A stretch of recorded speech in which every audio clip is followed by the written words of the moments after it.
I am one of your hosts, alongside the talent of the show, the one who will save us all, and also the death that becomes us all. Mr. Travis Croft, how are you? I am fine and dandy, and welcome back, everybody. Apologies about the delay in the show this week. It was my stuff up last week, and it certainly wasn't because the soccer was on. Because no. Wait, there's football? There was. Women's World Cup. I think about 8 million, 9 million Australians watched the game last week, which is about almost half the population, I guess. Like a third of the population was watching the same show at the same time. Wow. Which is weird. It doesn't happen much anymore, you know? No. And for those who may not have spotted it, but could you tell the subtle Australian versus English person there? Soccer and football. I have that situation in the house. Of course, Michelle, being of Argentinian descent, reminds me at every occasion about it being football and a superior sport to the local code. I think the AFL is more entertaining than regular soccer. Oh, you are going to cop it next time she sees you, I'll tell you what. I know how to needle people. It's usually just being an arsehole. I was get cracking onto this show, ladies and gentlemen, because we made you wait an extra week for it. This is episode 188. We are following our chain movie on to Smokin' Aces. Smokin' Aces, care of Matthew Fox from last chain, which was Speed Racer.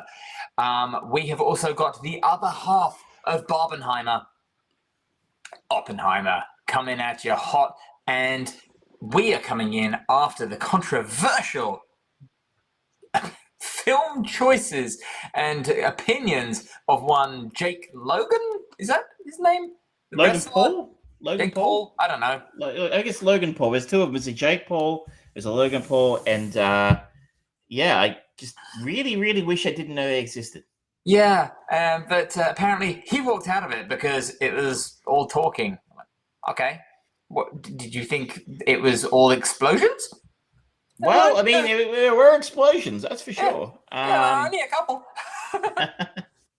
But we've got that. We have got Smokin' Aces, and we have got our, this time so many years ago, the entirely up-to-date and entirely interesting American Graffiti by one young George Lucas.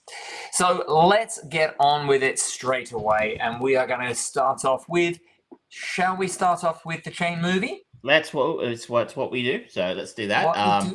I just was quickly looking at it again because I did watch this a week or so ago, and I'm like, what happened again?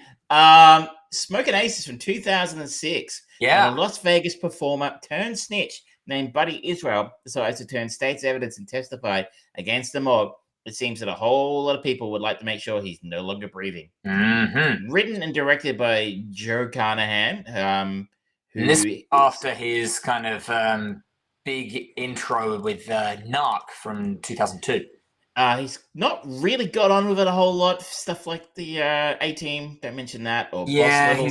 We're talking about Boss Level, I think, earlier in the year or last year. It has so that video game movie thing. It wasn't great. But no. The cast here is notable. Our Jeremy Piven, Ryan Reynolds, Ray Liotta, Ben Affleck, Peter Berg, Common, Martin Henderson, Alicia Keys, Andy Garcia.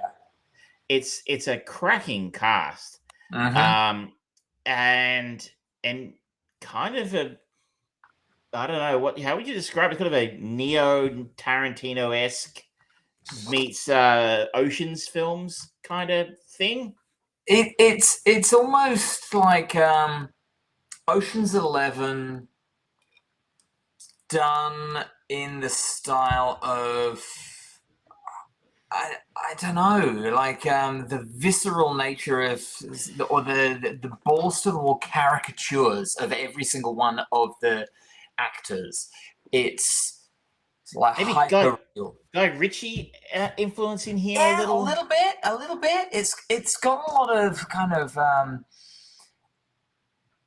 I don't know, that kind of anime style thing of sort of like, oh, all these bad guys are descending on the same spot at the same time. Look at how ridiculous they are. These ones are neo-Nazis, and these ones over here are the sexy ones.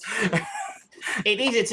It's like those Cannonball Run films. You remember them? Like used to have they're sort of the different driving teams that always have a theme. You know, the hot chicks, the police, the hillbillies. You know, Yeah. so it's kind of that sort of thing here. And we have separate teams of people trying to track down this Buddy Israel character to kill them, and each of them. So maybe there's a Warriors influence there, like of each of these teams has to have a theme. But I didn't feel that when I watched the film. I should note, other than the fact that obviously every gang in Warriors has a theme, and that's kind of original and different. So our plot here revolves around Buddy Israel, played by Jeremy Piven, who is as the synopsis says, a Las Vegas performer turned snitch. So he's sort of a Las Vegas performer. He's like a magician, sort of Frank Sinatra-esque sort of character who's decided to dabble a little harder in the gangster side of things than Frank seems to have. And he actually starts setting up scores and like deals and robberies and putting together crews and stuff. But then decides in order to sort of save his own skin, he has to turn state's evidence and betray some fairly senior figures in the mob, which preempts the idea that they put out a contract on this guy for several $1 million, and hence every hit person worth their salt decides that they are going to try and score the bounty on him. You know what did remind me of a little bit was Bullet Train, just because that was recent, and again, the idea of like multiple sort of setting multiple hitmen, or say hit. Yeah, it's almost like a comedy of errors sort of thing, where there's so many people all aiming for the same thing. They keep getting under each other's feet and to comic / destructive results. The comedy part of it failed for me. I didn't find this very funny, and I can see how you could have played that up for laughs, even very, very violent laughs. I didn't get that in this. I just didn't think it was very funny. It was too cliched, and maybe it needed to be a little bit more. Well, I enjoyed Bullet Train. I know a lot of people didn't, but they stylized the fuck out of that movie. And that kind of worked for me anyway. Maybe that would have worked a little better here in the sense that they're like, I felt like they were kind of charting a weird middle path where it was kind of like, am I supposed to take this seriously, or are you really playing this for laughs? And couldn't quite figure out where they were trying to play. Yeah, especially in some of the scenes with Jeremy Piven's Buddy Israel, and then separate to that is Ryan Reynolds' Agent Mesner.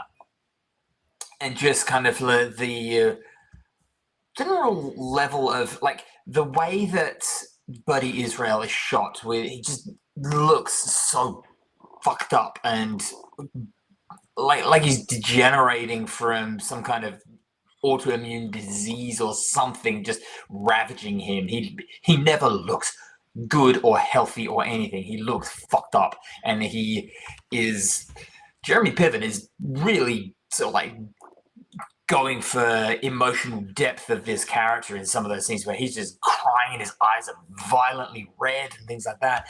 And then on the flip side, we've got this sort of like moral, sort of like fresh-faced Ryan Reynolds being told by the very deep, dark voice of Andy Garcia, "I'll be clear, Agent Mesner." And it's like, okay, what am I watching?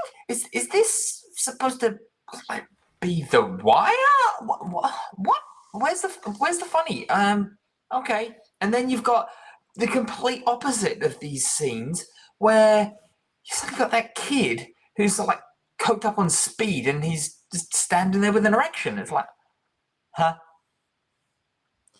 They just didn't land a lot of the jokes. No. And I think maybe part of a problem here is you're looking at like, I think Ryan Reynolds fair to say, is one of the most successful action comedy actors in the last 20 years or so, really. I mean, you consider what he's done with the Deadpool films and all those garbage films he makes for Netflix now. That's what he does, is action comedy, right? Yeah. And you put him in an action comedy film and you tell him to play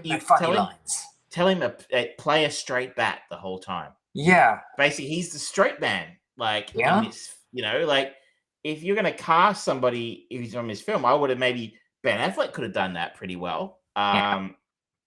Chris Pine, interestingly, very young Chris Pine, pops up in this as one of the neo-Nazis. Now he plays Ernest very well, as we've seen with Kirk. But obviously Kirk has his laughs as well, but he could have done that. But you got Ryan Reynolds in your film and you don't give him any jokes. I don't understand that. I mean, I guess it was before. I guess a lot of that stuff had landed for him. He hadn't done all those big successful films he's known for now, but it's kind of like it's a bit of a huge miss when you have someone of his capabilities and stature in your film and you don't give them any jokes. Yeah, it's an odd one, but looking at 2007, let's have a look, because I think that was also in a point where he was trying to be a little bit more serious. It's would have been not too far behind the Wolverine film when he played the first Deadpool with the. Yeah, because there was he'd been doing a whole bunch of sort of like romance comedies and things, and people kind of suddenly just went, "Oh, he's hot," when he was Hannibal King in Blade Trinity, the Amityville Horror. Then he did this, The Nines, which was that sort of like odd story, and then he kind of by 2010 he was in Buried. Do you remember that one? Oh yes, that was a very serious film. I've never seen that actually, but almost Hitchcock-esque, I think. Yeah, it's all just him in a coffin, and then the following year, possibly his highlight, Green Lantern. Yeah. Well, you're right. Like maybe it's just that it's me looking back with hindsight, going, "That's what this guy does so well. He's one of the biggest action comedy stars in the world now, and you got him in an action comedy film and playing a straight man." So. I mean, it's kind of like whenever you look back at the really early stuff of Leslie Nielsen, and you just go, "Wait, he was a serious actor?" But other than that, so look, Ryan, he does fine, but he's a little miscast. Ray Liotta's good actually in this. It's one of the better Ray, because he just plays Ray Liotta, really. What you normally expect from him, and he does that pretty well. I thought Ben Affleck's brief role in this was fun. What's his name? The guy who is Teen Wolf 2. Oh, Jason Bateman. That's right. Yeah, he was funny in it. Yeah, and again, he's only in it for like 5 minutes. Yeah, so, it's funny that he has this talent. Again, probably Jason Bateman probably wasn't really a name star in 2007. I was probably still on Arrested Development. Right? Arrested Development, and not really known for movies at that point in time. But it's interesting that and Matthew Fox was like in this for like 5 minutes as well. I mean, like that he's kind of well known for that. Joel Edgerton pops up for 5 minutes. Yeah, all these really super well known people. I just it was entertaining enough. I think maybe aside from my comment about Ryan not really feeling a lot out of place in this, but how do you root for Jeremy Piven, right? Who are we rooting for here? Are we rooting for the hitman to kill this guy because he's obnoxious as fuck? Or do we want Jeremy Piven to survive? Maybe we kind of do, because I guess our protagonist is Ryan Reynolds, and Ryan Reynolds wants him to survive. Yeah. And it's good for Ryan Reynolds if Buddy stays alive, but I don't really want him to. Yeah. He's kind of a dick. Yeah, there's not really any redeeming characters in it that you kind of go, all right, yeah, I want you to succeed, because for Ryan Reynolds' character to succeed, it means that Buddy Israel is alive. And yeah, he's a backstabber, he's a coward, he shows no empathy or emotion for anyone beyond himself. He is an 11-year-old child. It's not good. And then the twist of the story as well. it just sort of felt tacked on.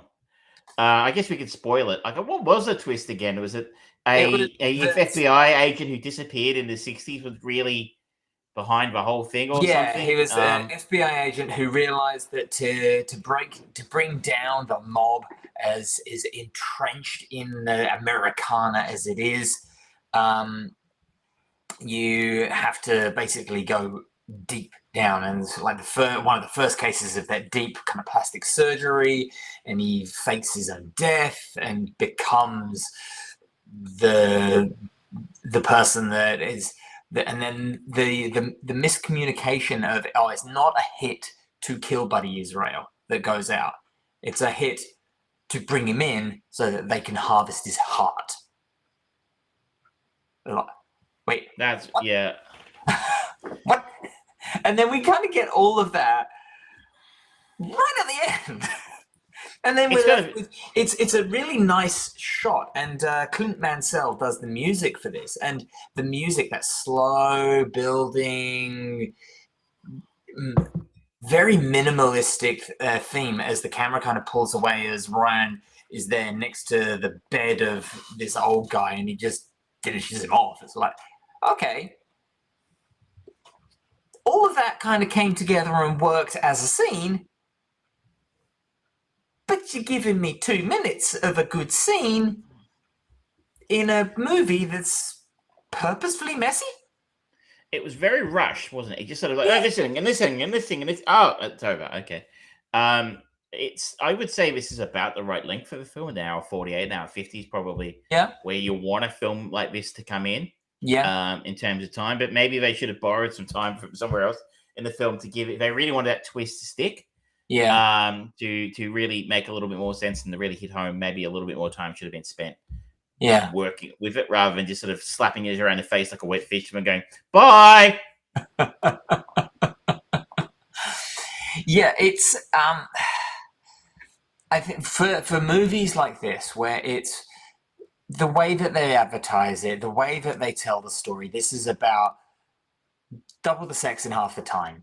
And it's about being quick, being punch, boom, boom, boom, not giving you a time to even fully process everything that you've seen, because it's all like, okay, this is literally a roller coaster, and the camera kind of just zooms in from one scene to the next, to the next, to the next. It kind of feels frenetic, but then at the same time, there's scenes that just kind of go, and you stop.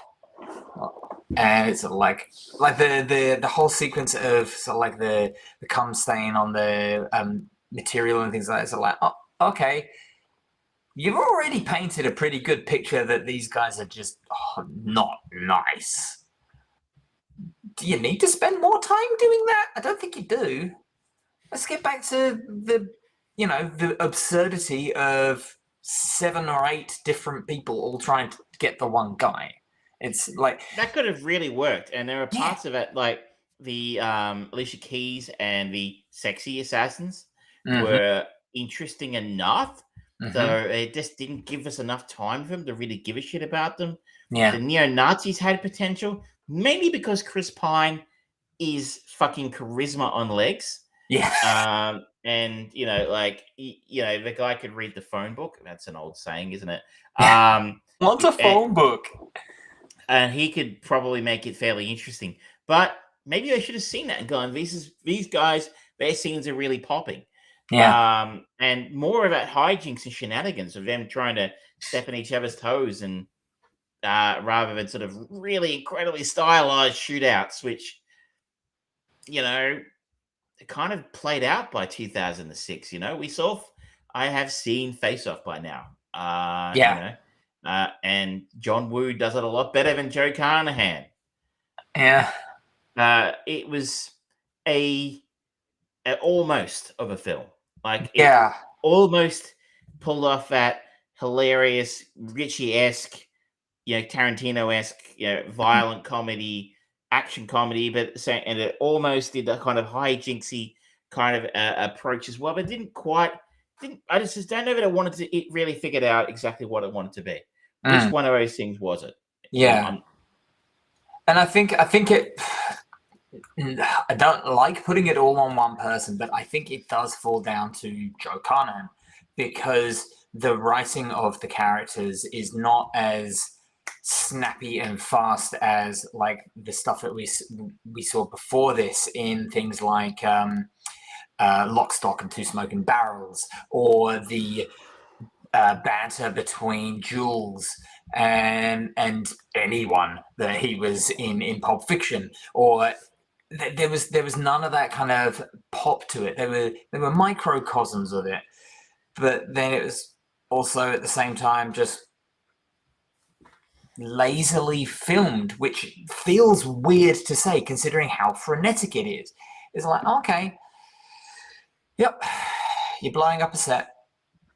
You're not doing it very well if that's how I'm feeling. I think if you see his later work, and what I have seen of his later work, like you and I saw The Grey, we talked about that last time. Yeah. We Yeah. walked into that and we didn't know what it was, and I was bored shitless. Yeah. I know people like that film. I'm sorry if you're one of them, but Mhm. you're wrong. But I did see the A Team as well. I remember that Yeah. TV show, and that was trash. Yeah. And the other one I can recall seeing is Boss Level, which came out a couple of years ago. Yeah. Which was it had Mel Gibson in it and Frank Grillo and Naomi Watts, and that was just again the nugget of a good idea, just turned up to with a volume and the Yeah. violence down to 11, and no actual nuance or skill or talent in bringing it to the screen. It wasn't bad. No. It was just meh. And It was, I haven't seen Bad Boys for Life, so I can't comment on that. don't go there. Just don't. No, please. No. So I think he's kind of an almost filmmaker. He's like he maybe saw the same films growing up as the Guy Ritchie's of all. And you really are kind of downtrodden in the world of filmmakers when I say you're an almost Guy Ritchie. I mean, I'm not exactly saying you're an almost Kubrick here, Yeah. Like you're a photocopy of Guy Ritchie, and that's not where you want to be. No, not really. It was okay. It was just Yeah.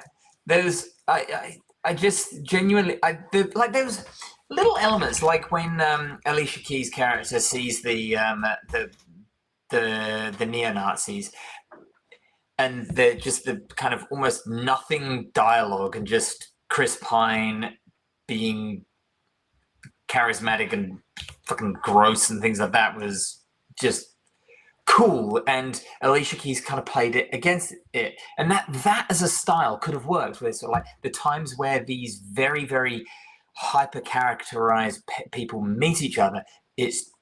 We're just seeing them kind of looking at the other person with complete absurdity. It's like, is this person even real? I mean, what? But they don't go with that either. It's a shame. It could have been better, but it probably very much represents his time a little bit too. I don't know. I'm pretty sure you saw it as well, but it reminds me of a Clive Owen film, Shoot 'Em Up. Yeah, that's a guilty pleasure of mine because of just the absurdity of it. It's way too long, for one thing, but I appreciate that the whole crux of that movie is like, all right, we want to make a movie with essentially 3 fight sequences in it, part 1, part 2, part 3, and that's it, and we're just gonna keep the action going. Okay, that's a fun science experiment. Cool. Not a great movie though. No, I think he killed someone. I think I watched it, and he killed someone with a carrot. Yeah. And I was like, I don't know about this. So I am kind of biased against these kind of films. Yeah. You just got no heart, man. No heart. Anyways, I have the keys now. If you have nothing else to say about Smoke and I Aces. have nothing else to say about this movie. We have said enough. I had it was you noted this when you picked this last time.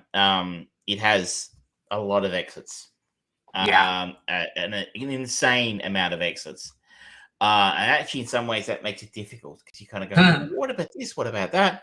But I chose to follow Jeremy Piven. Okay. And we are going back to the 90s, 1992's Bob Roberts. Starring Tim Robbins, Giancarlo Esposito, Alan Rickman, Ray Wise, Gore Vidal, David Strathairn, James Spader, Helen Hunt. So again, plenty of exits. Written and directed by Tim Robbins, a conservative folk singer turns his hand to politics, running for the US Senate. He is not above dirty tricks and smear campaigns to gain an advantage over his opponent. I've never seen it, but it has a pretty good reputation in terms of has a 7 on IMDb, a 70 on Metacritic, and heck, if I thought I would give it a go with something completely new to me. I think I remember. Yeah. And it's got Jack Black in it as well, Susan Sarandon, Fisher Stevens, John Cusack, Bob Balaban. And you're definitely giving a few places to go out of this one, that's for sure. You are not going to be short of George Bush Sr. is in it as well. So, if you really wanted to go, I don't know what he'd been, but it's just, I think you'll have no trouble finding yourself something interesting to do after this. And yeah, I can. I am curious. It's sort of we watched a trailer the other day, and it almost reminds me of Donald Trump. But 20 years early, so that's our target for next time. Okay, all right, there we go, ladies and gentlemen. Bob Roberts. I think I might have to help you with a copy of this. Just I was gonna say, I don't know if this one's gonna be easy to find. You would have thought so with that kind of cast, though, right? But no. Apparently not. We are entertainment-wise, Australia is a third world country. A little bit sometimes, but it always shocks me. Like you come across these films. I remember when that came out. That's a major studio film. It's not like a little independent thing. And you literally can't legally watch it online sometimes. And you're like, I don't get it. But anyway. I wouldn't be surprised if we do start, especially if the writer's strike just keeps on going, they're going to start going, all right, we need new content. What isn't available somewhere? Let's buy the rights to that. Well, I mean, yeah, it's I just look at it sometimes and I'm like, why would you not sell? I guess everybody wants to have their own streaming service now. So, it's a case of people just sort of, or studios thinking they can make more money renting it out than they get from, the Netflixes of the world. And when you hear what people are getting paid, sometimes like for their work, you kind of go, well, maybe it wouldn't be worth it. Yeah. I tend to think those big studios would earn more than the plebs working on Orange is the New Black, but Shall we move on to the big new release? Yeah, let's new release. Yes, it's still kind of new because we haven't had a chance to watch Blue Beetle yet. I don't think it comes out here until next week. That is, of course, Oppenheimer. Yes, I think it might still be in the top 10 films at the box office. So, I believe so. I think it recently just got over 700 million worldwide. Still number 3 at the US box office behind Barbie and Blue Beetle. So, and that came out probably a month ago. So that's a good news story for Oppenheimer. Of course, is the new Christopher Nolan film, the second half of Barbenheimer. Yep. The story of American scientist J. Robert Oppenheimer and his role in the development of the atomic bomb. Written and directed by Christopher Nolan, also written by Kay Bird and Matt Sherwin. I think it's based on a book by stars Cillian Murphy as Robert Oppenheimer, Emily Blunt as Kitty Oppenheimer, Matt Damon, Leslie Groves, Robert Downey Jr. And let's just, before we get run down the full list of it, should we just make a point of when you suddenly have people who were Oscar nominated as cameos, essentially, like what's his face? Kenneth Branagh. Huh? Kenneth Branagh. well, Kenneth Branagh, as well as I was actually thinking more what's his face from Bohemian Rhapsody. Oh, yeah, him. We are amazing at this. It's I have when you work all day, I just say It's it's just excuses. Just rattle excuses. them off. Yeah, it's fine. Well, It's not fine. only an Academy Award nominated, he won. Yeah, Rami Malek won that's the it. Oscar for Best Yes. Actor. Yeah. And you're right, he turns in a very small role in this film. Yeah. That it says something about the drawing power of Chris Nolan now. Yep. Because it's an insane cast. So I was saying Cillian Murphy, Emily Blunt, Robert Downey Jr., Alden Ehrenreich, Jason Clarke. I'm just going through the ones I actually know or by name. Kenneth Branagh, Tom Conti, David Krumholtz, Josh Hartnett, Yeah. Florence Pugh, Matthew Modine, David Dastmalchian, Matt Damon we mentioned earlier. Yeah. Rami Malek's in there. And Casey Affleck's in there. Yeah. It just goes on and on and on. It's Gary Oldman. Let's not forget Gary Oldman. Yeah. It's just a crazy cast. And I've probably forgotten somebody in there as well who I've skipped over quickly, but it's an insane cast. Yeah. And let's just also sort of highlight, ladies and gentlemen, that just the pure mathematics of this, shall we? It's still in number 3 in America for biggest movies at the moment. It is close to, for some of those movies, like Barbie is not exactly a long movie, and Blue Beetle is not exactly a long movie. Oppenheimer is 3 hours long. You literally can't view it as many times as these other movies in a day, and it's still doing this well. And it is a somber, considered piece compared to the plastic fantastic Barbie or the stereotypical, oh yes, it's the new month, which means there's a new superhero movie, The Blue Beetle. This is kind of counter programming at its best. And the other thing about it, in terms of just in theater economics, is it's showing in a lot of IMAX theaters as well. Yeah. Of which there aren't many. I mean, there is one in our city. Yep. And there wouldn't be another one until Sydney, I guess. In the US, I think sometimes as well. Yeah. Sort of 1 or 2 per state. And there are stories of people driving for hours. Yeah. And because the IMAX sessions are booked solid, like you can't get a seat 4 months for quite a few of these. Yeah. This says something about the drawing power of Chris Nolan and his filmmaking and a cast like this. People will drive for hours to sit in, and I mean, can't remember what it costs here, but they cost extra to go to IMAX. It's like double the price of a normal movie ticket, I think. So you're going to drive for 3 hours, and really going to pay extra to sit in an IMAX theater to see the film the way the director intended to be seen. It says something about his fan base, but also I think more broadly it says something about people want to see quality films with actual artistic merit. So a standard adult ticket in general for the IMAX in Melbourne is $43 for a standard, $64 for premium adults only, $38 for concessions. Wonder what you get for a premium adult only session. Yeah. If you have to ask though. If you have to ask, you can't afford.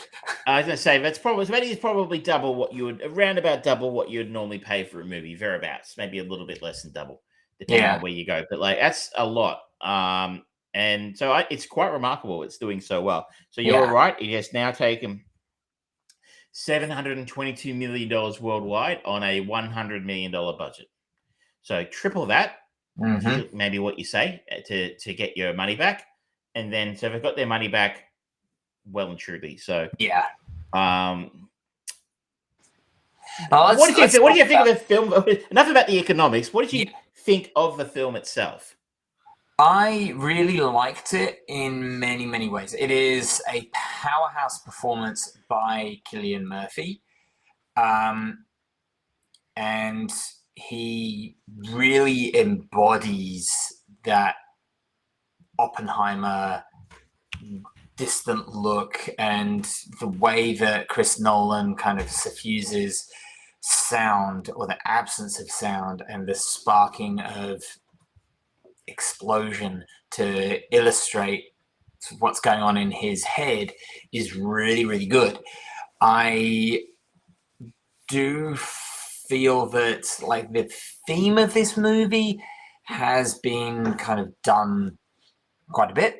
The put upon genius that was like basically hoodwinked by their government to do amazing things and thrown to the fucking wolves. I'm talking about The Imitation Game, for example, with Benedict Cumberbatch, and the way that they treated that guy whose name I can't remember. I don't know how to respond to that. Quite Siri. Siri's upset with you as well. Oh gosh, I am having a good freaking night. I shouldn't remember all that. It is of course Alan Turing. Yes, the Turing of the Turing test. Oh my god. You can just switch it off now, guys. We're fucking this up. Oh my god, it's terrible. This is what happens when we're out of practice. We get fighting fit. But that idea of being hoodwinked and the subtle message of just because you're a genius doesn't mean that you are going to be able to win at life, because there will always be people who can use your genius in a way that you didn't consider. I did enjoy Robert Downey Jr.'s character and the kind of the weaving of that one as well. But at the same time, I felt like it, in spite of going relatively deep on some elements of Oppenheimer, I still don't really know Oppenheimer. I know some of the events around him, but I don't feel like it's not actually about the bomb. I don't feel it's actually about him. It's just giving us information, and it's delivering it in an entertaining way, and it kept me engaged for the whole thing. But at the same time, I kind of felt like, it's not quite going as deep as I was kind of expecting. This is Oppenheimer, the man that so many people can quote, "Now I am become death, destroyer of worlds," as is on the t-shirt. But most people wouldn't actually necessarily know that that's Oppenheimer, Oppenheimer, and like what that's in relation to. Well, I mean, it's hard for me to know, because I always knew it was Oppenheimer, and I always knew he was quoting the Hindu scripture. I can't remember right. Bhagavad Gita. I apologize if I'm pronouncing it poorly. But, you know, well, I mean, I don't know if you saw, but a number of people in India got pretty upset at the scene in the film where he reads the Bhagavad Gita, the line from the actual holy book, whilst having sex with Florence Pugh. Yeah. There are a lot of people asking it for it to be banned in India as a result of that, because that is the obviously majority Hindu country, and they take that shit very seriously over there, as most religious folks do. But it's hard for me to understand that people wouldn't know that. I mean, if they didn't, then they do now, because they've gone and seen a film about the guy. I disagree that it didn't go deep enough, and I just disagree potentially partly with your characterization of how things rolled for him. The second part, where he was run over by his government afterwards, is certainly true. But he was hoodwinked into doing this. I don't think for a second he was hoodwinked into doing this. I think he saw very clearly, partly for what he was doing was a lose-lose situation. And I think Cillian Murphy, my God, he was good in this. I mean, if he doesn't get an Academy Award for Best Actor for this, I mean, like, just put your I mean, use a horse racing parlance, put your glasses down. I don't see anybody getting close to him for Best Actor. Robert Downey Jr. is also a lock for Best Supporting for this. But aside from that, I think he understood that it was a lose-lose in the sense that either we develop the bomb first and release this horrible technology into the world that we can destroy ourselves with, or the Nazis do. And I felt like the film characterized it quite well, that he understood that releasing his tech into the world, releasing this kind of this evil onto humanity maybe wasn't a good thing. Far from it. It was just a horrible thing he was doing, but it was the least worst option available given the circumstances. And I think the film portrayed that pretty well. He knew going in this with open eyes that what he was doing. Whether he certainly didn't probably see the backlash against him for his involvement with communist organizations, because who would have seen that? They were their allies during the war. And I guess so on that front, I saw that a little differently, but I think this is the definition of a good biopic. We've talked about it many times. Like the ones that like try and tell someone's story from beginning to end, you're just biting off far too much for a 2-hour, in this case, 3-hour film. You instead pick some critical life moments to tell stories of. We didn't quite do the Jobsy and vignettes of Aaron Sorkin, but I think the fact that the first 2/3 kind of deals with the bomb, and then the final third deals largely with his trial, while obviously very dispersed a little bit in the first 2/3. But if you can break it down that simply, the first 2/3 is about leading up to the development of a bomb, which I just kind of expected that would be what the film was about, because I sure as fuck didn't know the second half of this story. And I don't expect to walk into a 3-hour film and walk away with a full understanding of somebody. I expect to walk out with a better understanding of somebody. If I want the full understanding, I'll read the book. Yeah. So I wasn't disappointed with the amount of material we got. I not knowing anything about Oppenheimer, I didn't go in going, wow. So I didn't see what they didn't mention that time he took a crap at that roadside truck stop, and that's where it worked out that it would become a mushroom cloud. He didn't wash his hands afterwards. I was very a friend of mine refused to see the film because he had read that there was a scene where they used the wrong American flag. Oh, for God's sake. Now, no bullshit. He was questioning seeing the film because there's a scene where after the bombs developed, they were waving American flags and it's got 50 stars on it when it should have only been 49 or something. Somebody counted the stars. That's what happened. That's what happens, Chris Nolan, when you film on such amazing technology. People can pick it apart. This is while it was still in the theaters, though, right? Like, it's not on home video or anywhere. It's like someone's got their phone out and like taken a photo and counted the stars or something. It's like nerds. So let's just deal with the Logan Paul criticism, because when it comes to film criticism, I think most people are interested in what Logan Paul has to say about all things cinema, and that is this is just bunch of people talking about talking for 90 minutes. They're just talking. Yeah. Here's the thing. Yeah. He's not wrong. Yep. He's not wrong. But the thing is that what did he expect? Well, I don't know what he expected. Maybe he just seen The Dark Knight. Well, let's try and be as completely fair to Mr. Paul as possible, in the hopes that he may choose to sponsor the show. I am prepared to drink a can of your crap energy drink on the air and say it's wonderful. Have you seen their energy drink?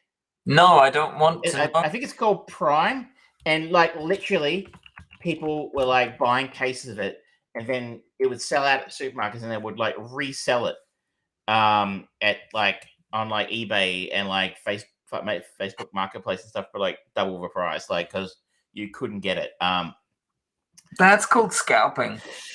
Well, I'm not worried about people who do that, because if there's money to be made, I guess fine. But like the fact that people were like queuing up to buy an energy drink. But anyway, the film does have a lot of people talking in rooms. I think that is a fair comment.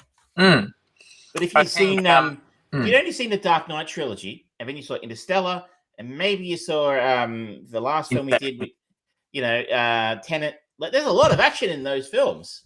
True. Maybe that's what he was getting, but like And Oppenheimer, like killing Hitler or something. But I don't know. I mean, yeah, the poster looks more ominous and as if it's going to be an action movie with the bomb behind and flames and Cillian Murphy looking dour, like he's some kind of mildly updated version of the Grim Reaper with the iconic hat. But it's like, okay. I mean, did you not look at the trailer? I guess. But I guess my response to that criticism would be, yes, it is a lot of people talking in rooms. Yeah. That's not in the words of Diamond Dallas Page, that's not a bad thing. It's a good thing. In the sense that we get a lot of story that way, and it's beautifully written. Yeah. It is one of the better written scripts I can remember.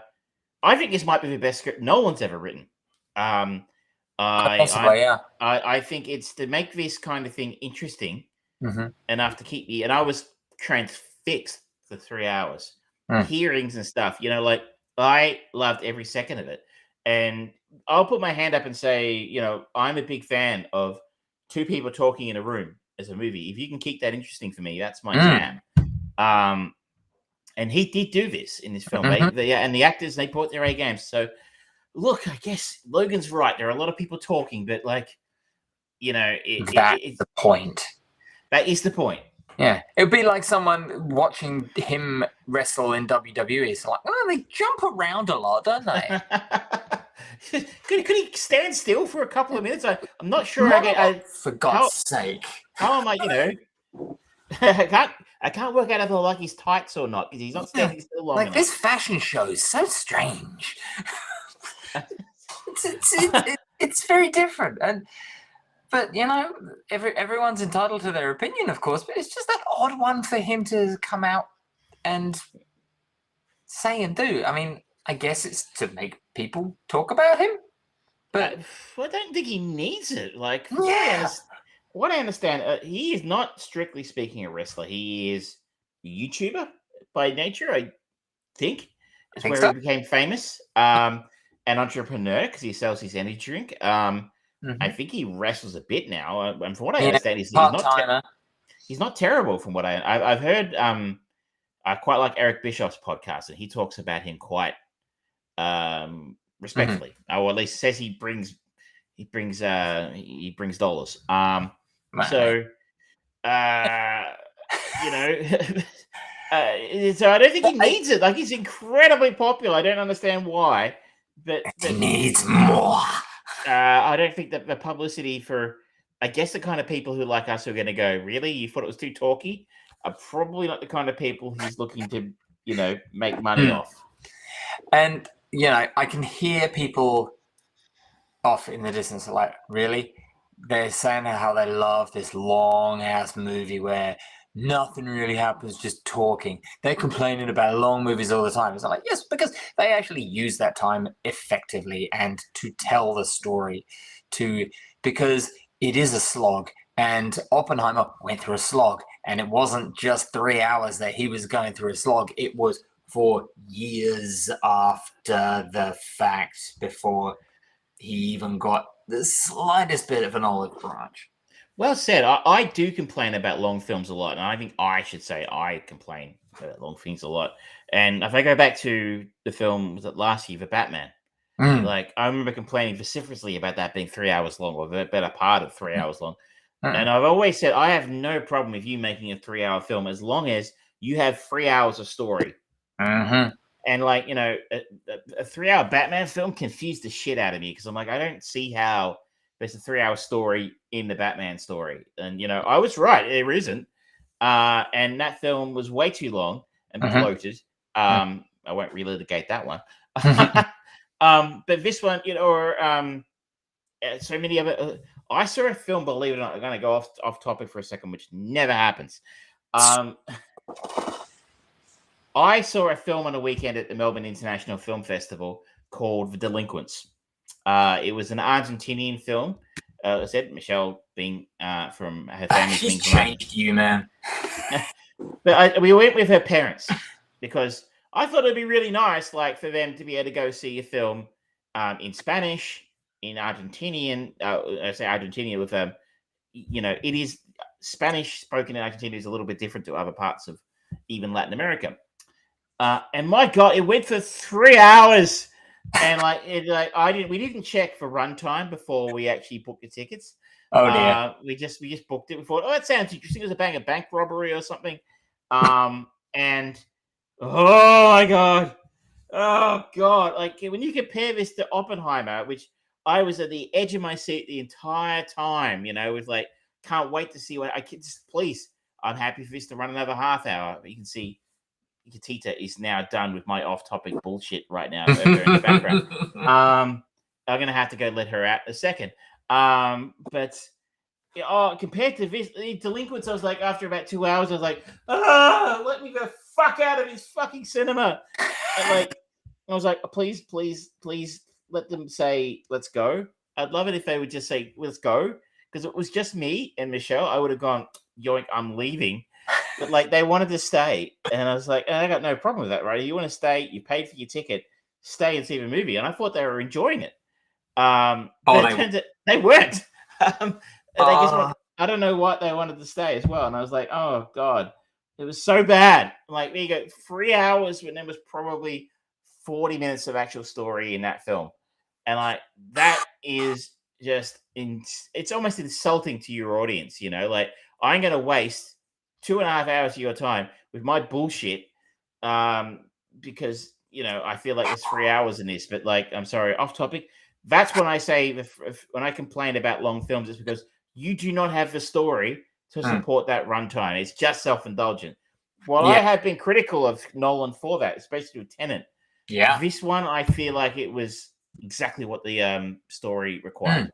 It's exactly the same argument that we've had. Oh, just lost Travis, but that's okay. It's exactly the same argument that we have with those conversations where we talk about gender swapping a character. Do it. If you're going to use that to inform the story and make it interesting, the length of this movie and the sit down talking and berating that Oppenheimer suffers through, Nolan uses that to inform on the story and uses the length of the movie to inform on that. It works because it's intentional. It's intentionally done to elicit a feeling from the audience and to elicit a connection with the character. Simple. It's the special effects. Let's move on to something. It's like the effects. There are fair explosions in this film. This film looks good for $100 million. Yeah. It's a different kind of film, but when you compare it to a lot of the shit that Marvel's come out with lately. Yep. I note last week it came out that The Secret Invasion was the lowest rated Marvel TV show yet. Right. And it looked terrible. Yep. And obviously in fairness, they're trying something far more fantastical than Oppenheimer was, but they spent well over $100 million in that show, and it looked like trash. Yeah. Whereas you can see someone who actually has some thoughtful time and some use of practical special effects, I think, as well. A combination of practical and CGI. It looks incredible. And let's also point this out. So, what's the budget for Oppenheimer, please, Travis? 100 million. 100 million, sorry. 100 million. So, the first Thor movie was 150 million. And they had a supposedly lived-in, pre-existing town, which looked far more like a set than Oppenheimer's. We're literally going to build it for this movie. Which would have made sense because they built it. Yes. In 6 months. It was a town built on the fly. So if it looked like the town from Thor, that would have been completely historically accurate. And I should also note that 150 million was 15 years ago. Yeah. So I am in awe of what they did with the effects in this. The acting's incredible. The story's incredible. The effects are incredible. We haven't even touched on some of the great performances in here. Florence Pugh does a lot with not much in this. Josh Hartnett. I mean, I haven't seen Josh Hartnett in something. I think he popped I up in loved seeing him on screen. I'm a big Hartnett fan, always have been, and he brings something very interesting to that role as well. There's that. He's still got just a touch of that sort of like boyish, handsome man, but he's carrying a little bit more weight and a little bit more age, and he's using it well for this character, which it's not easy being Robert Oppenheimer's friend. And kind of being the bad guy in a few situations. He was almost an antagonist in some parts. He popped up, of course, in Black Mirror this year, in one of the more, well, it wasn't the best episode, but an interesting episode nonetheless. And so then to see him again in Oppenheimer, it's great to see him back. What I was fascinated by, and it's off topic slightly again, is that he had the chance to work with Nolan back about 15, 16 years ago. He apparently was one of the final choices for Batman. Yeah, that's right. And apparently he said no. Depending on who you ask. Considering the trajectory of Josh Hartnett's career, not to say, I think this is going to spark it again. I think everyone's going to go, "Oh, Josh Hartnett, yeah, okay, he can actually act." Before Black Mirror this year, the last thing I think I saw Josh Hartnett in, I am just going 30 Days of Night in 2007. Yeah, I'm looking down. Yep, that'll be Penny Dreadful. Right, okay. It's and that's going back almost 10 years now. Yeah. Did I see 30 Days? I feel like I saw 30 Days of Night with you, but it wouldn't have been because you wouldn't have been in Australia yet. Anyway. No. I'm getting confused. Either way, but he's like little snippets like that guy. He's only in he's a supporting role. He does a lot with it. He's a very important part of his film. Yeah. I think Matt Damon gets a little bit overlooked in all of this in the sense of he did really well, and he was gonna take a break from acting, but then Chris Nolan called him. It's like, sorry, honey, I've got to go to work. And this is the best thing that Robbie Downey Jr.'s been in since Iron Man. And again, like I said, I am dead certain he's getting Best Supporting Actor in this, unless somebody does something amazing. Ryan Gosling. Yeah, but I don't know. It's kind of hard. Like I'm of the opinion Barbie will get nominated for Best Director, Best Original Screenplay, if you call it an original screenplay. Yeah. I think Margot Robbie will get a nod. I'm sure Ryan Gosling will get a nod. I think Greta will get a nod. I just think it's going to be really fucking hard for them to vote for him playing Ken over, an important historical figure in such an important film. Like I kind of think, if you're playing Oppenheimer and you lose to the guy playing a plastic doll. And then to rub it in, and now for a musical interlude, our Best Supporting Actor is going to sing his best winning original song. I think he will. I think that's going to happen. I reckon I'm Just Ken. He's going to be nominated for Best Song. I think song. so. I think it's an he's original got song. more of a chance than Peaches.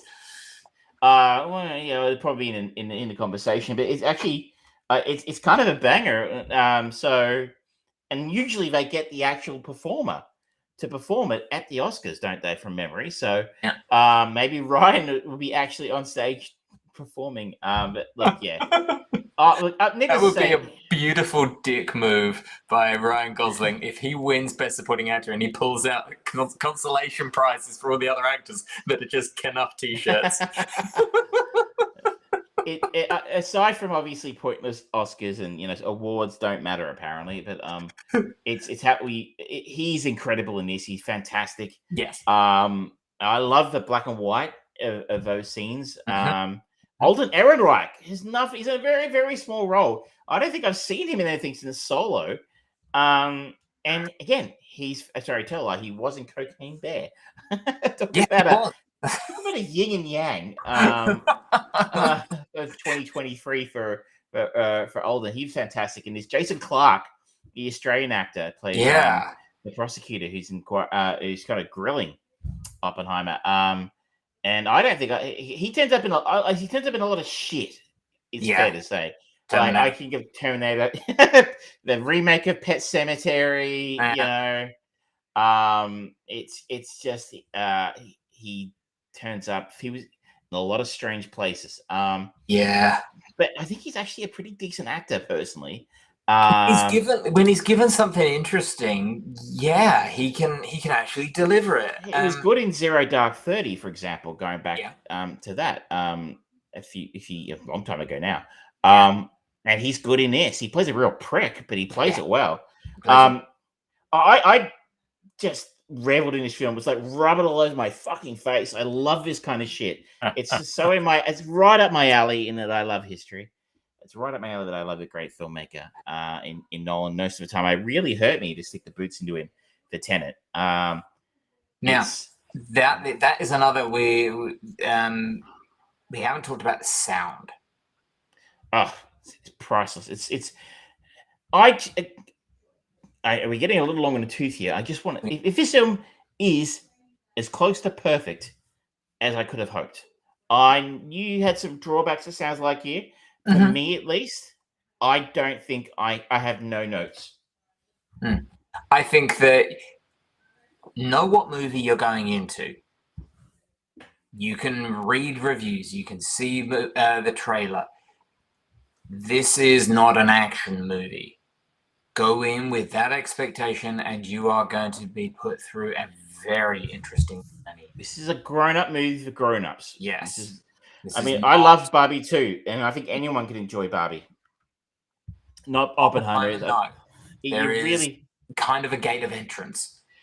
And, I guess, if you're one of those people who can't leave their phone alone in the cinema, look, I am as guilty as anybody for checking my phone all the time. But, like, if you can't leave your fucking phone alone, turn it off when you go see Oppenheimer, or wait till it comes out on streaming or DVD or whatever if you really want to see it. Because, like, honestly, people in my cinema who were turning their phones on and stuff, and I'm like, no, please don't. Yeah. No. I think 2 thumbs up from us. I think it's the film of the year so far.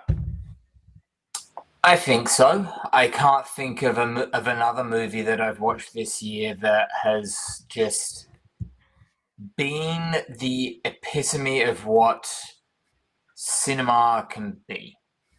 And there will be people who sort of like go, "Oh, Top Gun Maverick reinvigorated Hollywood." It's like, yes, there's a difference. Maybe that reinvigorated what action movies, the blockbuster movie can be. That is true. This is not trying to be that. This is the considered Oscar movie.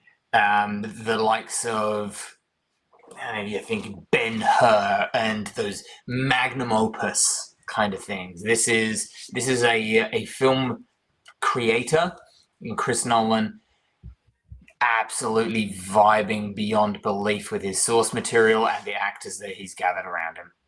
And what an interesting 1-2 punch that was. I did do the Barbenheimer. So I saw Barbie first, then had dinner, went back and saw Oppenheimer.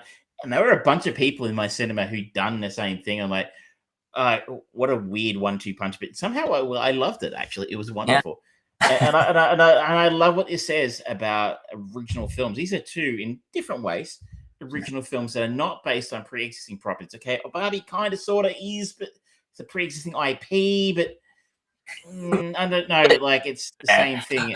And it's not the same thing as Fast and Furious 10, you know what I mean? No. These are not the sequels to other movies. I mean, I highly doubt we're going to get an Oppenheimer 2. The mob killed his wife. This is one nuclear physicist pushed too far. There was a Smoking Aces 2, so there was an American Psycho 2. No, I don't see this happening, but I think maybe this is the moment where people start to go, these films trounced the blockbuster franchise pictures that came out about the same time in Mission Impossible, Indiana Jones, Fast and Furious. They all had bad openings. Haunted Mansion as well. and it looks like Blue Beetle's going to sink below the waves pretty quickly as well by the looks of things. Maybe this is the moment where Hollywood starts to go, maybe is a market there for original stuff. Oh, if only they paid their people enough so that they could actually get something to put in cinemas next year. Yes. It's going to be an awkward. But back to COVID times, honestly, yeah, it's going to be a long time, and you've got those production companies who have pulled so many movies and said, no, we're holding on to it for a little bit later. Like, yep, you're scrambling for content. It's funny. I can see it, I feel like I can see it on Netflix now. I turn on my Netflix and I look at the new releases. I reckon half of it is stuff from overseas, like non-English speaking content, shall we say? Yeah. Obviously, Netflix, most of their content's American, so it's a lot of stuff I'm seeing from India in particular, and other parts of the world, Japan and South Korea and stuff like that. And you're like, I don't know if that's just a coincidence or it's just that their content pipeline is a little empty. 100%. And the just speaking on Netflix for a bit, we're not going to be getting any the final season of Stranger Things anytime soon. Where The Witcher was not a success. People are not interested in whatever happens next, and we're not going to get that for a long time. And I wouldn't be surprised if the backlash and disappointment that they're getting from people just not watching The Witcher is maybe a blessing for the Witcher crew. They might just go, okay, you know what? The numbers have dropped off. We're not going to be able to resuscitate this dead roach. Let's just not go back to production, and we'll blame it on the writer's strike. It's like, yeah, it's been too long. The heat has come off, whatever, blah, blah, blah. And then it's like, okay, what else has Netflix got? Their animated stuff, which they already said that they were cutting back on, and it's taking longer to get produced anyway. All right. Ooh, look at the latest. I think they're relying on their overseas library and their overseas content to keep them going. I mean, in obviously the markets, if they're making a great deal of I don't know if the content from India is actual Netflix content or just stuff they're buying. I think it is. But they do have at Christmas time. They've got Zack Snyder's Rebel Moon.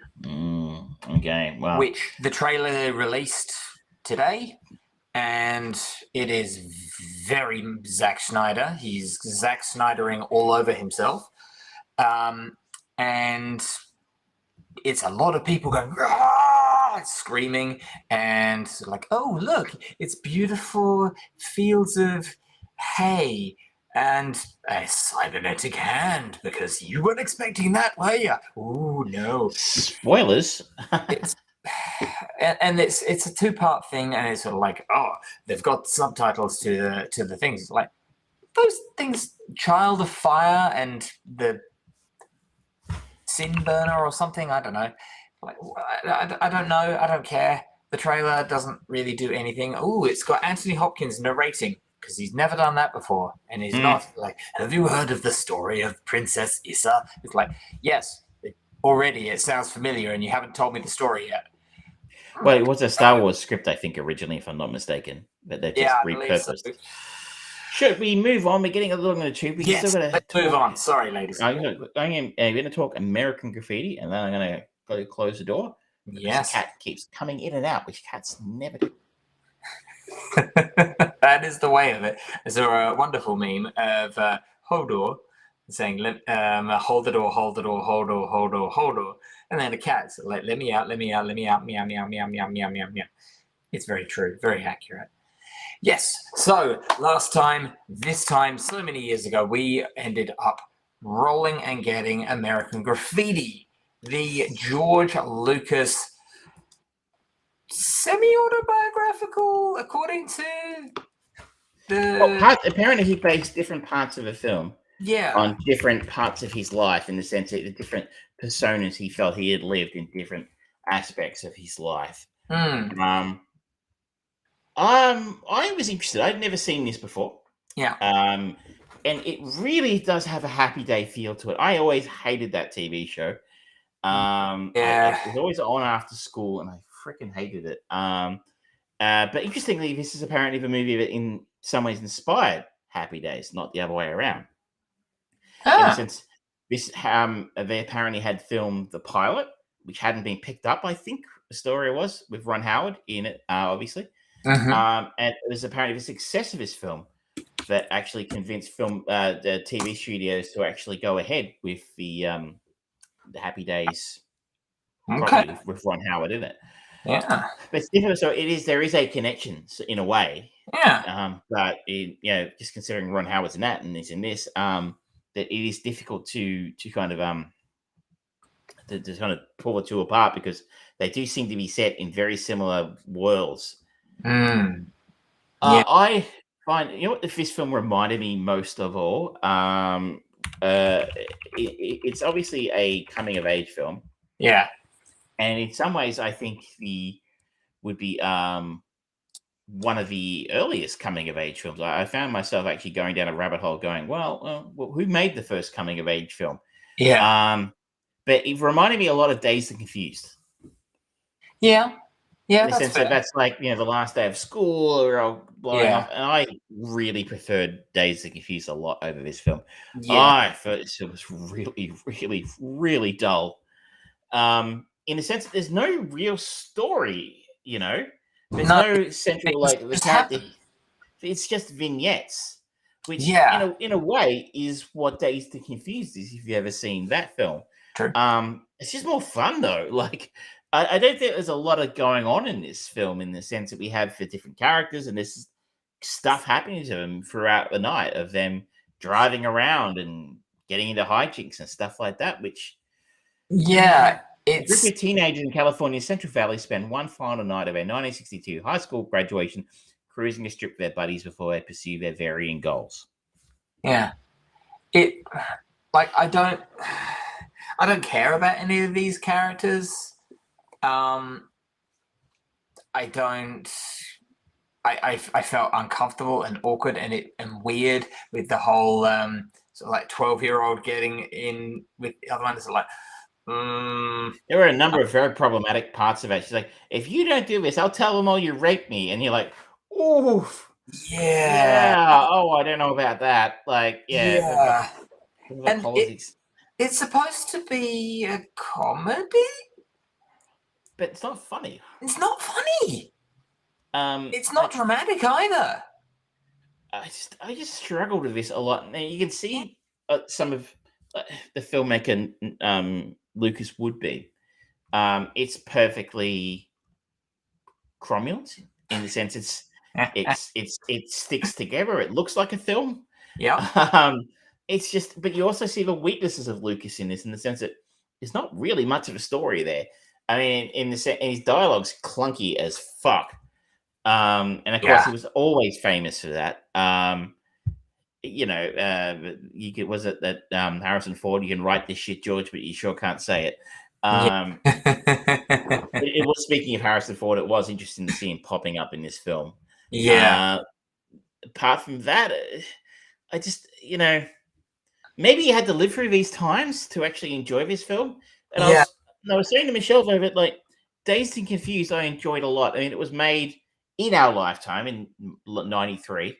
I suppose this was made years before I was born. But Dazed and Confused was a film about a different period. It was about Linklater's, I assume, his high school years in the 70s. And I wasn't in high school in the 70s. I still dug that film. But I kind of found it was very much boomer-centric, Yeah. And I think it's because so much of it feels very alien. Of the diner where you just hang out, like, nowhere's that quiet anymore. You can't just cruise up to the front and that sort of life, or just cruise in at like 10 k's an hour down Main Street and just stopping, letting people in and out. It's completely different world, entirely in every conceivable sense. Like, no kid has got enough money to be able to try and cruise around like that. It's a good point. It's interesting. I occasionally I follow a Facebook page which is like the long lost buildings of Melbourne. There's like lots of pictures of old Melbourne and stuff like that. And every other day there's a picture of some part of Melbourne that's been torn down. And there'd be some boomer in the comments going, "Oh, I remember when it was like that." And you could say that we haven't gone very far forward as a society since then, oh, it was better back then. And you're like, yeah, it was better back then if you weren't black, gay, a woman, an immigrant. Different in any way.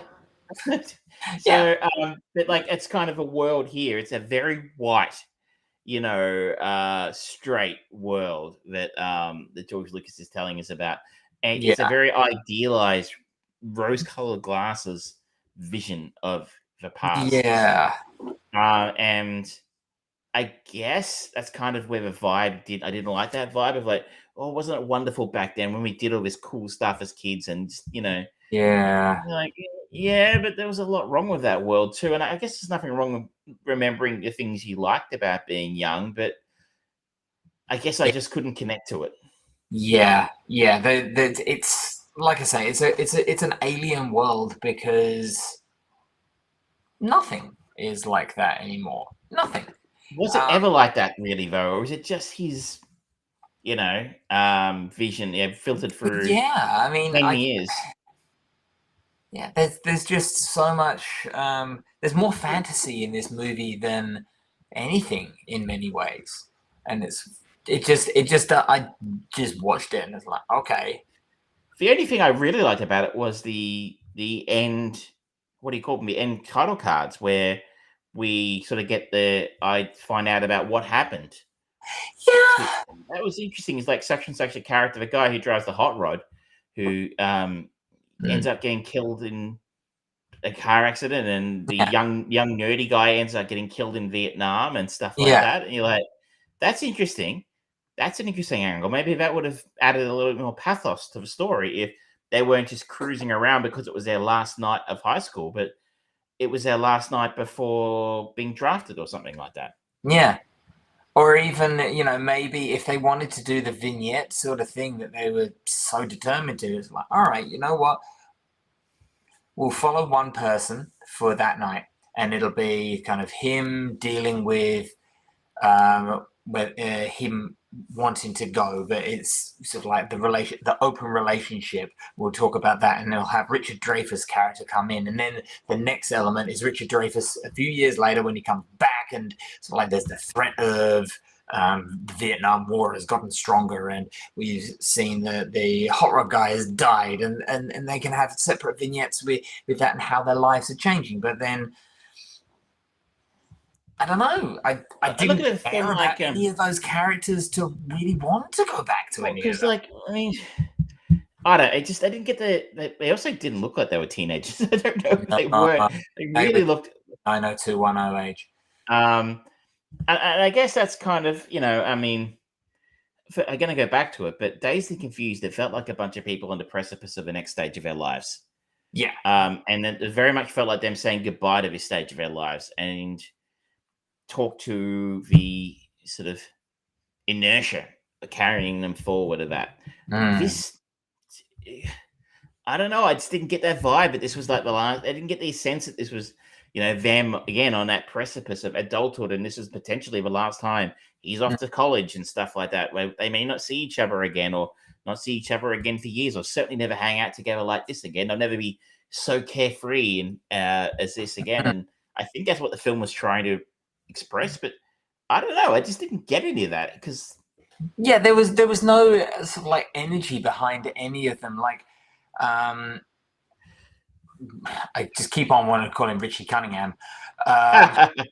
Steve was like, "Oh yeah, I'm so interested in doing this," but at the same time, they didn't really put any of the emphasis on him actually not really wanting to do that.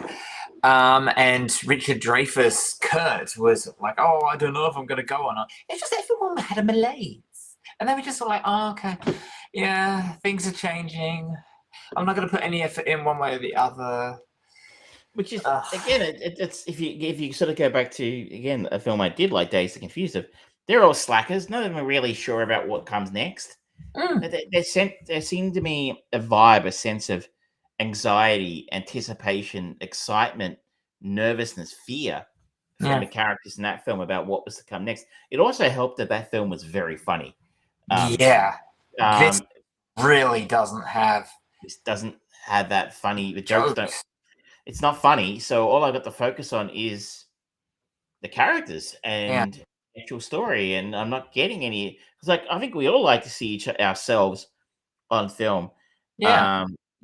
Growing up, I think of the American Pie films. I know they're kind of ridiculous, but like people liked that because they liked seeing themselves as teenagers. On I remember when you were going to parties and worrying about losing your virginity or whatever it was.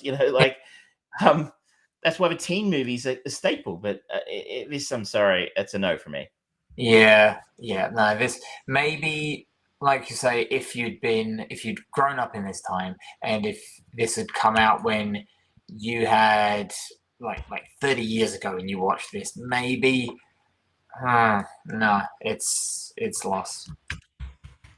Okay, we're getting cracking on. We do try to keep it tight, but we are failing miserably tonight. I should spin the wheel and we can find out. DJ, spin that wheel and find out what is our next target. And we've got an interesting mix this week. I'm spinning the wheel. I won't bother sharing my screen because most people don't watch the video anyway. Countdown, and we are going back 10 years. 10 years. Okay, where are we going to? We are going to the horror film You're Next. Oh. Have you seen it? This rings a bell. It's a pretty low rent, pretty low budget film. But I have seen it, and I think it's pretty good. Oh, it's directed by Adam Wingard.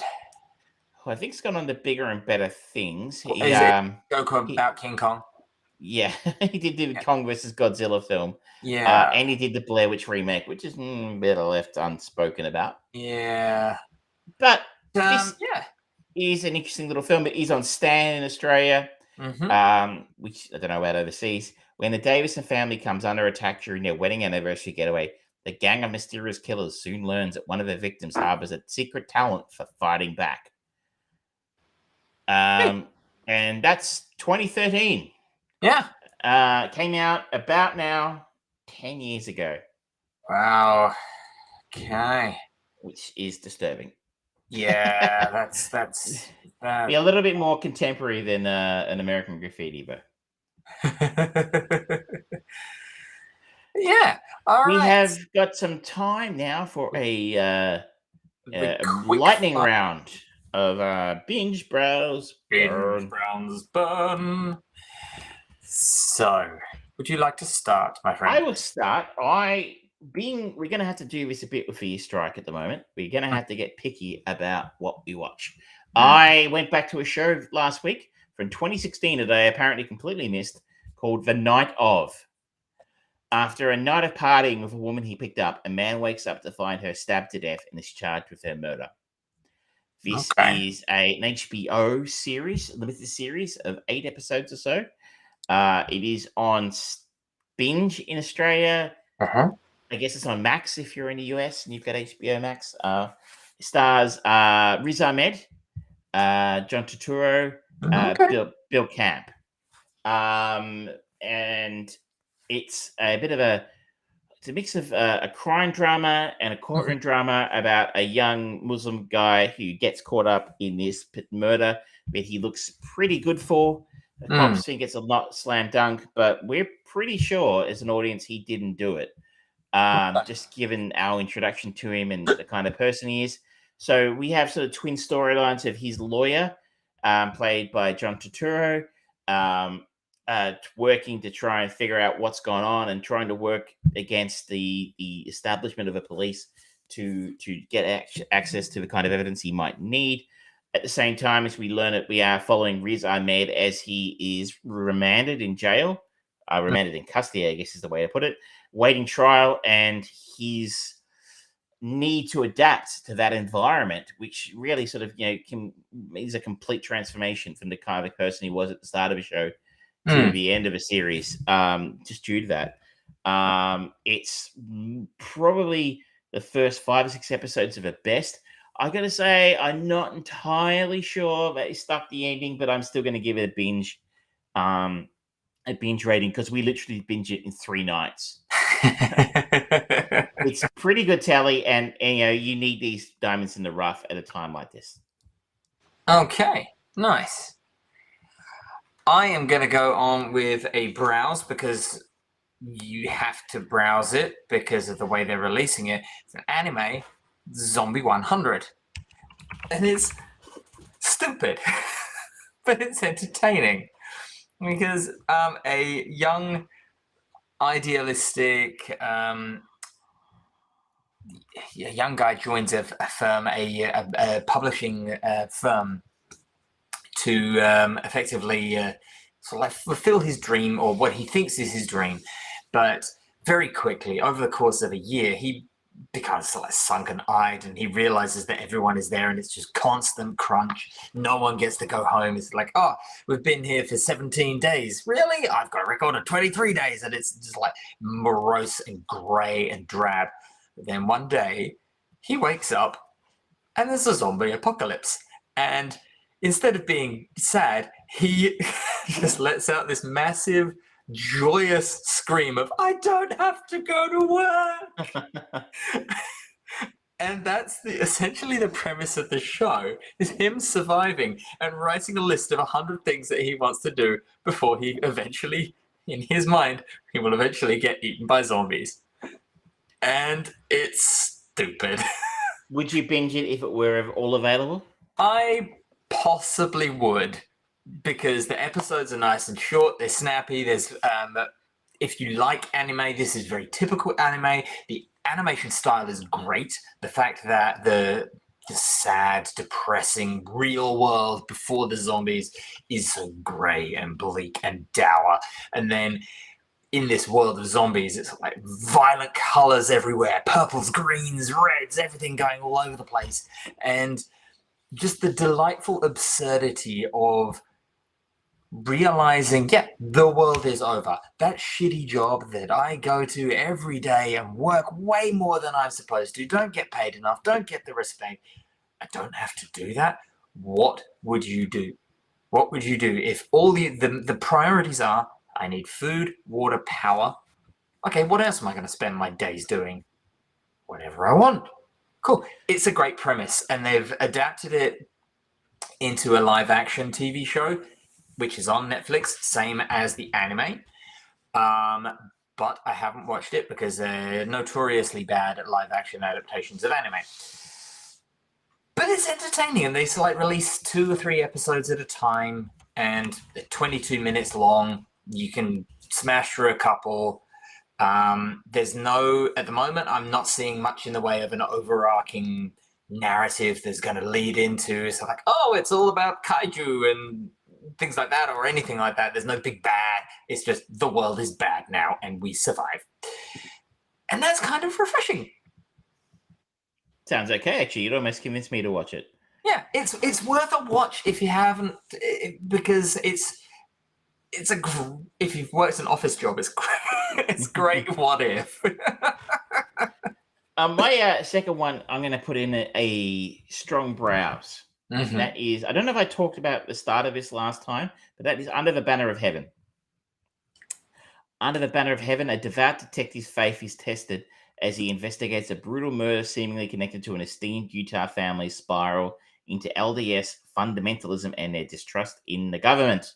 Okay. And he stars most notably Andrew Garfield, Sam Worthington, Wyatt Russell, aka Fake Captain America, from Winter Soldier and the Falcon and the Winter Soldier. And there's a Culkin in this, Rory Culkin. The other Culkin, the very much the Billy Baldwin of Culkins. This is throwing knives everywhere tonight, ladies and gentlemen. Wow. I was listening to a podcast recently where they recommended this. It was about sexual abuse cases linked to Mormon fundamentalists. And that's very much what this show is about. It's about the Mormon fundamentalism and sort of its reaction to, how that affects the people who get caught up in it. And how sort of its tendrils, and its connection to the sort of more official version of LDS or Mormonism, can sort of affect every aspect of society if you're living in somewhere like Utah, which obviously is very much was founded by Mormons, I think. And it sort of goes down rabbit holes of like Mormon history and myths and stories and stuff like that. Where its real strength is between its main protagonist, with Andrew Garfield, who plays Jeb Pier, who is a devout Mormon, and his partner, who is a Native American, Bill Tarber, played by Gil Birmingham, who's not a name I'm instantly familiar with, but apparently he was in Twilight, and he's in Yellowstone if you're so inclined. Okay. I don't know, but he is fantastic here. He plays his partner, and he's Native American. And what's interesting is Native Americans play an important role in LDS scripture, in the sense that like Mormons think that Jesus came to America, and that the Native Americans were like sinners or something. That's why they have dark skin or something like that. That is not me saying that, by the way. That is my very rough interpretation of what the show says is Mormon Mormon philosophy. It's slow burn. It got a bit too slow for me in parts. That's why I'm holding back from a full binge rating. But it's quality TV. It's quality stuff. It's an interesting story, and some really great acting, particularly from Andrew Garfield. Okay, my last one that I'm going to bring in, it technically, I suppose it couldn't really go into binge or browse, but it is a strong binge for me. It is a Netflix movie, for one thing, and it is They Cloned Tyrone. Holy shit. I was not expecting this much fun. It stars John Boyega, Jamie Foxx, Teyonah Parris, and it's a series of eerie events thrusts an unlikely trio onto the trail of a nefarious government conspiracy in this pulpy mystery caper. John Boyega is borderline unrecognizable as the character Fontaine. Jamie Foxx as Slick Charles is just delightful, and Teyonah Parris as Yo-Yo is bloody brilliant. It also has got Kiefer Sutherland in it as like the main kind of bad henchman, henchman leader of this organization. It's pulpy. There's a little element of sort of like Black Mirror to sort of like the social commentary that's being put through it.